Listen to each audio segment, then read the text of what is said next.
Dalawang barko nagbanggaan, kolisyon sa river sa Ho Chi Minh. Dito sa Vietnam to, Ho Chi Minh River oh. Medyo palubog na yung palubog yung bulk. Hindi natin talaga yun yung magandang angle oh, yan oh. Yan oh. Ito yung dalawang barko. KMTC Surabaya.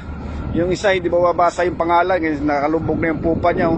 Malapit na siya magano pero parang hindi naman. Yun! Kitang-kita brother no. Yan oh, banggaan talaga. Sus talaga naman oh. Lupit. Yan oh. Uy!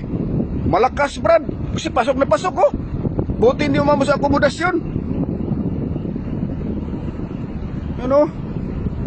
Yan yung mga kaibigan oh. Surabaya KMTC. Yung isa yung pangalan hindi makikita yun oh. Talagang suwak na suwak yung niya oh.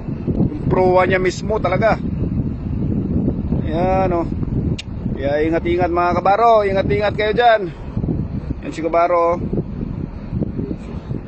Ingat-ingat. Bayan! Ingat dyan! Ingat! Ingat!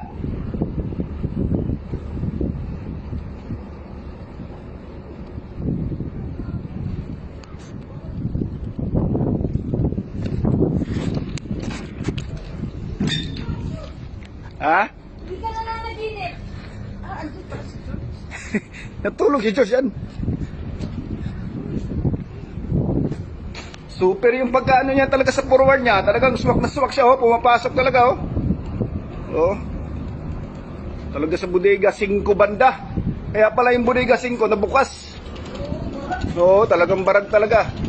Talagang mga siguro mga 10 meters to 15 meters yung pumasok ng forward sa bodega. Oh. Ayusin, ingat-ingat mga kaibigan. Tagbot na ng gano'n, kiniklear sa daanan. Ito yung barko namin, super ayos naman. Talating naman oh, mga 10 meters na pasok.